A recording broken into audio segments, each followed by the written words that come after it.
And their answer is, Mayor, you have to crack down on the crystal meth problem. That's what they're blaming for this super AIDS.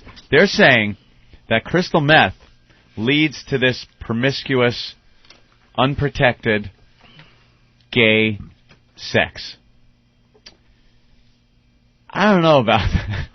So if a straight guy does crystal meth, next thing you know, he's going to be getting banged up the rear? I'll admit, back in the 80s, I did a couple of toots of crystal meth. Are you insane? I have never in my life had a yearning for man-ass after doing that. Never. Crystal meth? You did crystal meth? A little crystal meth. Just checking it out during my cocaine days. My cocaine days. Everyone had some cocaine days, didn't they? Except Jimmy. Jimmy didn't do no drugs. Did you do coke? Are you kidding? I used to smoke it. Did you? Yeah, I loved it. Wow. I think I'm sober at 18. Yeah. Jimmy figured out very early on that the drug thing wasn't for him. I got off the drugs about stopped doing anything back in like 86, I guess, around there. Yeah, about 86.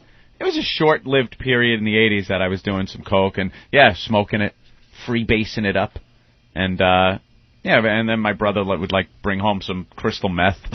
Let's check that out. Oh, it burns. And all of a sudden you're wired out of your gourd for the whole night. Compared to coke, what does it do to you? It just gives you that speedy buzz. It's not that euphoric kind of cool, no matter what you say is cool cocaine buzz. You do coke, you get that speedy type thing, but you're also feeling pretty good. Crystal meth, you just do it, and you have all this energy, and you need to choke a hooker or something. You're out of your mind. And it burns. It doesn't cut up into lines like coke either. It's like rubber cement. It just burns. Does it look like crank? Yeah, it is crank. You did crank? Like the same in thing. high school, yeah, sure. Yeah, crank and crystal meth are the same thing. Oh, it's just a different word for... yeah. Oh, I hadn't heard. I didn't realize that. Okay. Crank. Yeah, good stuff. Oh, good so I've done it too. Kids, try it. Oof. Yeah, and then it just got to the point where it was, you just know it's bad for you. It's bad for your wallet. It's bad for everything. And then I just went, something? I'm not doing this anymore. It wasn't one of those, and then I hit rock bottom and had to. It was just, you assess the situation and go, I'm sitting in my apartment doing coke, wondering, hey, where can I get a little more?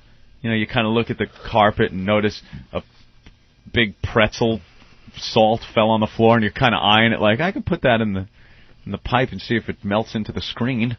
And you go, I think I've had enough of this stuff. So you just quit cold turkey? Yeah, because it wasn't... Never really had the urge again? No, not at all, ever. It was that, but the girl I was with at the time was still doing it.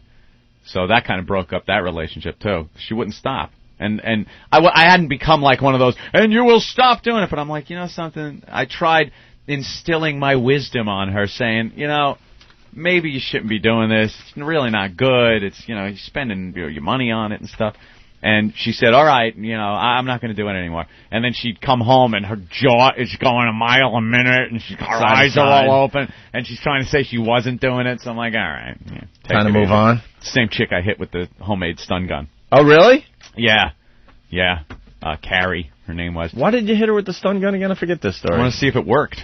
I had gotten a schematic. You went to Radio Shack or something, right? And made your own stun gun? I got a schematic to build a stun gun. Yeah, okay. So I went to Radio Shack. I was bored. I bought a bunch of the, resistors, capacitors and stuff, and a circuit board, a couple of prongs that I got, I guess, from Larry's Hobby Shop. They were actually 2 axles for model airplane landing gear.